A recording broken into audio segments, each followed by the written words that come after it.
अप्रैल को पहला मतदान और 1 जून को 7वें चरण की वोटिंग, 4 जून को नतीजे आ जाएंगे। अब तैयारियां चूंकि बता दी गई हैं कि किस तरह की तैयारियां हैं, मुकाबला इस बार रोचक होगा।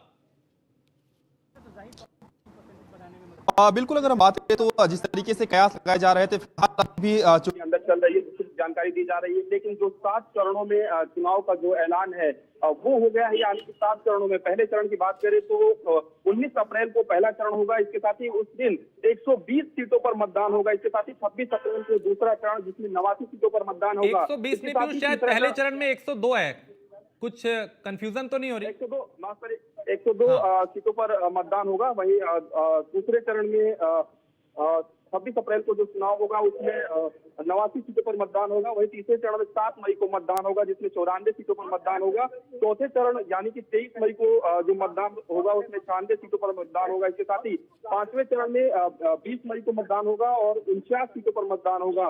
ऐसे ही जो तमाम जो तारीख है उसका ऐलान कर दिया गया है चुनाव आयोग की ओर से, और 4 जून को नतीजे आएंगे, फाइनल नतीजे आएंगे। इसके साथ ही अभी भी जो विस्तृत जानकारी है वो चुनाव आयोग की ओर से विज्ञान भवन के अंदर दी जा रही है। सबसे बड़ी बात है कि इस बार हर बूथ पर पूरी तरीके से मॉडल बूथ तैयार किया गया है, और खासतौर से ये भी चुनाव आयोग की ओर से जानकारी दी गई है कि जिनकी उम्र 85 साल के ऊपर हो गई है, उनको अगर जरूरत पड़ती है तो उनको अधिकारी जो है वो घर जाकर जो है उनका चुनाव यानी उनका वोट जो है वो लिख सकते हैं। इसके साथ ही इस बार चुनाव आयोग की ये भी कोशिश है कि तमाम जो सोशल मीडिया इन्फ्लुएंसर है उनको किस तरीके से अपने साथ जोड़ा जा सके। हाँ, मैं आता हूं पीयूष आपके पास, लेकिन एसके वाजपेयी भी लखनऊ से हमारे साथ जुड़ चुके हैं। एसके, जिसका इंतजार था वो पल आ गया, तारीखों का ऐलान हो गया, कुल 7 चरणों में चुनाव होगा और चुनाव आयोग कह रहा है कि इसके लिए हम तैयार हैं, कुछ विशेष तैयारियां भी की गई। बिल्कुल निश्चित तौर पर, क्योंकि अगर हम देखें तो आज जो विश्व का सबसे बड़ा लोकतंत्र है भारत, वहां के चुनाव को लेकर घोषणा हो गई है, तारीखों का ऐलान हो गया है।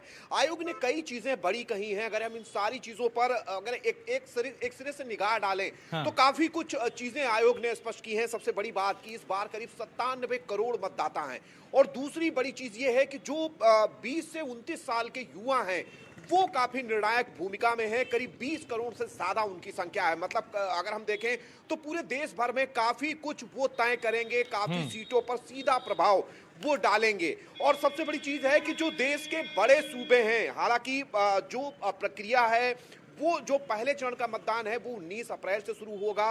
अंतिम जो 7वां चरण है वो 1 तारीख को खत्म होगा, 4 जून को नतीजे आएंगे। और सबसे बड़ी बात यह है कि जो 3 प्रदेश हैं, इन अगर हम 3 प्रदेशों की बात करें तो खास तौर पर इन 3 प्रदेशों में उत्तर प्रदेश है और साथ ही साथ पश्चिम बंगाल है और महाराष्ट्र है।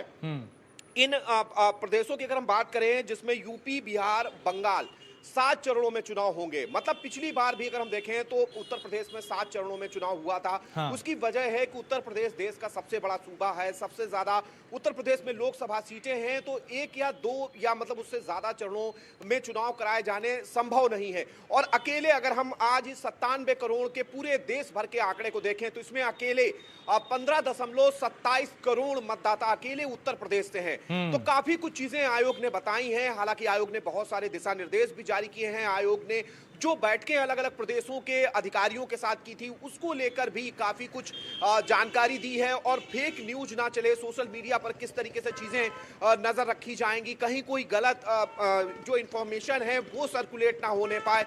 अगर कोई शिकायत आती है तो उस पर किस तरीके से एक्शन होगा, जिसको लेकर जो सोशल मीडिया की टीम होगी आयोग की वो भी लगातार निगरानी करेगी। सोशल मीडिया पर किसी भी चीज के सर्कुलेट होने पर पुलिस से लेकर जो प्रशासन होगा वो निगरानी रखेगा।